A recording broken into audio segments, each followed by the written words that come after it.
नमस्कार मित्रांनो, तुम्ही पाहत आहात फॅक्ट मराठी न्यूज। इथे मिळेल राज्यात, देशात आणि जगात घडणाऱ्या प्रत्येक मोठ्या घटनेचा जलद, विश्वासार्ह आणि स्पष्ट आढावा। चला तर मग सुरुवात करूया आजच्या मुख्य बातम्यांपासून। देशात सर्वाधिक चर्चेत असलेला प्रश्न, पंतप्रधान नरेंद्र मोदी यांची पदवी आहे की नाही, आणि या प्रश्नावर राहुल गांधींची थेट मागणी। सत्य सांगा।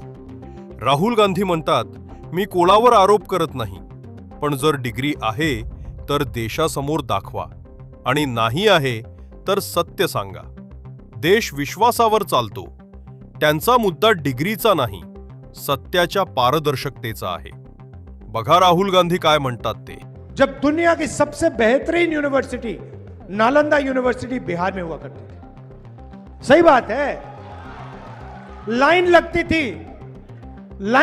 थी। चाइना के लोग, जापान के लोग, कोरिया के लोग, इंग्लैंड के लोग लाइन लगाते थे, हमें नालंदा यूनिवर्सिटी में जाना है। सबसे बेहतरीन यूनिवर्सिटी थी दुनिया में। नरेंद्र मोदी जी को ये बातें नहीं आती। फेक डिग्री मिली है उनको, झूठी डिग्री।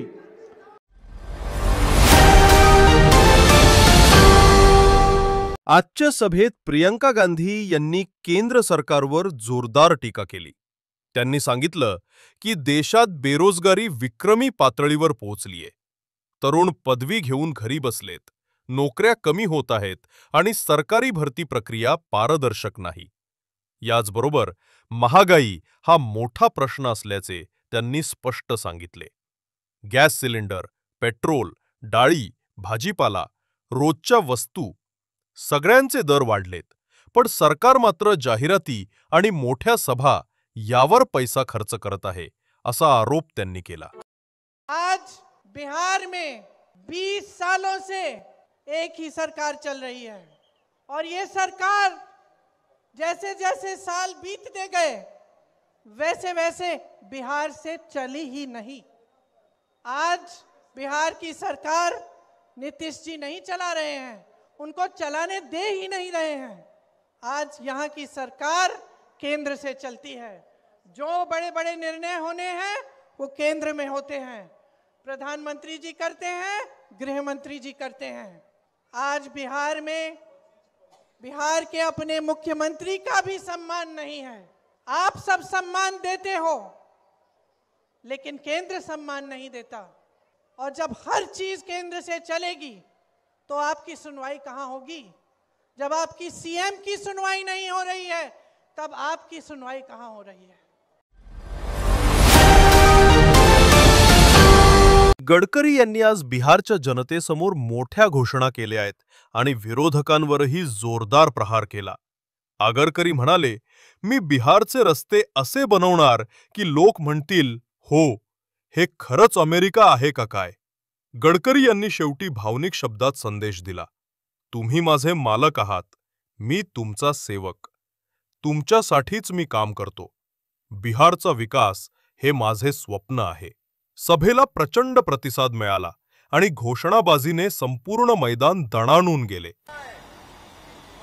निश्चित आप चिंता मत करिए, मैं वचन देता हूं कि बिहार के राष्ट्रीय महामार्ग को मैं वर्ल्ड स्टैंडर्ड के बनाकर आपको दूंगा, और वो दिन अब दूर नहीं है।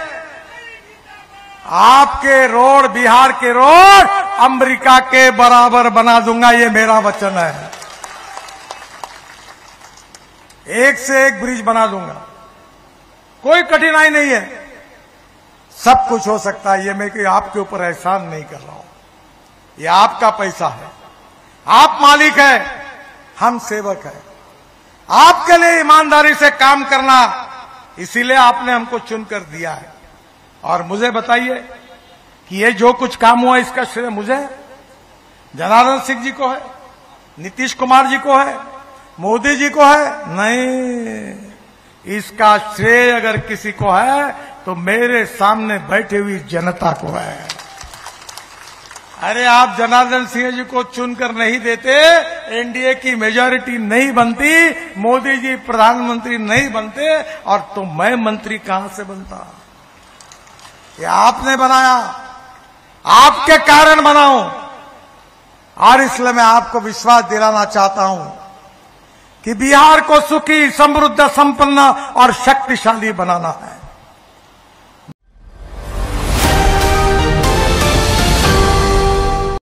आज आपण पाहणार आहोत महाराष्ट्रातील दिवसातील सर्वात महत्त्वाच्या 10 बातम्या। म्हणून व्हिडिओ शेवटपर्यंत नक्की पहा आणि चॅनलला सबस्क्राइब करायला विसरू नका। चला तर मग सुरुवात करूया आजच्या मुख्य बातम्यांच्या हेडलाईन्स पासून। नागपुरात सुरू असलेल्या राष्ट्रीय परिषदेने राज्यात चर्चेचे केंद्र निर्माण केले आहे। देशभरातील प्रतिनिधी या परिषदेत सहभागी झाले असून तरुण उद्योजक, उद्योग, रोजगार निर्मिती आणि ग्रामीण विकास या महत्त्वाच्या विषयांवर सखोल चर्चा झाली।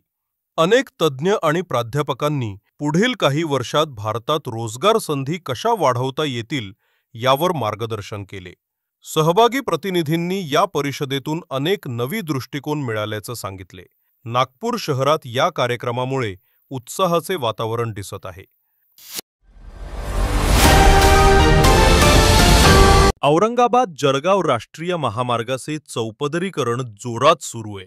प्रवाशांना भविष्यात मोठा दिलासा मिळेल आणि प्रवासाचा वेळही कमी होणार आहे। काही ठिकाणी वाहतुकीसाठी पर्यायी रस्ते करण्यात आले असून सार्वजनिक बांधकाम विभागाने हे काम वेळेत पूर्ण करण्याचे आश्वासन दिले। या रस्त्यामुळे लहान उद्योग आणि स्थानिक व्यवसायांना मोठा फायदा होईल अशी अपेक्षा आहे। महाराष्ट्र पोलीस दल आता सायबर क्राइम आणि उच्च तंत्रज्ञान गुन्हे नियंत्रणासाठी नवीन डिजिटल पद्धतीचा अवलंब करत आहे। नवीन CCTV network, data monitoring system आणि गुन्हेगारांची डिजिटल ट्रॅकिंग प्रणाली लागू करण्यात आली आहे। यामुळे गुन्हे शोधण्यास गती आणि अचूकता वाढणार आहे। नागरिकांच्या सुरक्षेसाठी हा मोठा सकारात्मक बदल मानला जात आहे।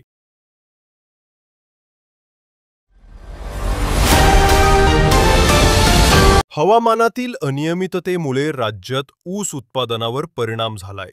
त्यामुळे यंदा साखरेचे उत्पादन कमी होण्याची शक्यता वर्तवली जाते। कारखानदारांनी शेतकऱ्यांना जल व्यवस्थापन आणि सुधारित शेती तंत्रज्ञान वापरण्यास मार्गदर्शन करण्यास सुरुवात केली आहे। सरकार पीक विमा योजनांचा लाभ देण्याच्या तयारीत आहे। बीड जिल्ह्यातील ग्रामीण शाळांमध्ये ई-लर्निंग साधनांची सुरुवात झाली आहे। विद्यार्थ्यांसाठी स्मार्ट क्लास आणि प्रोजेक्टर आधारित शिक्षण दिले जाते। शिक्षकांना विशेष प्रशिक्षण देण्यात येत असून या उपक्रमामुळे शिक्षणाचे मानांकन उंचावण्यास मदत होणार आहे। तर मित्रांनो, या होत्या आजच्या महत्त्वाच्या बातम्या। तुम्हाला कोणती बातमी सर्वात महत्त्वाची वाटली कमेंटमध्ये जरूर सांगा। व्हिडिओ आवडला असेल तर लाईक, शेअर आणि सबस्क्राइब करायला विसरू नका। पुन्हा भेटू नवीन अपडेट्ससह। धन्यवाद।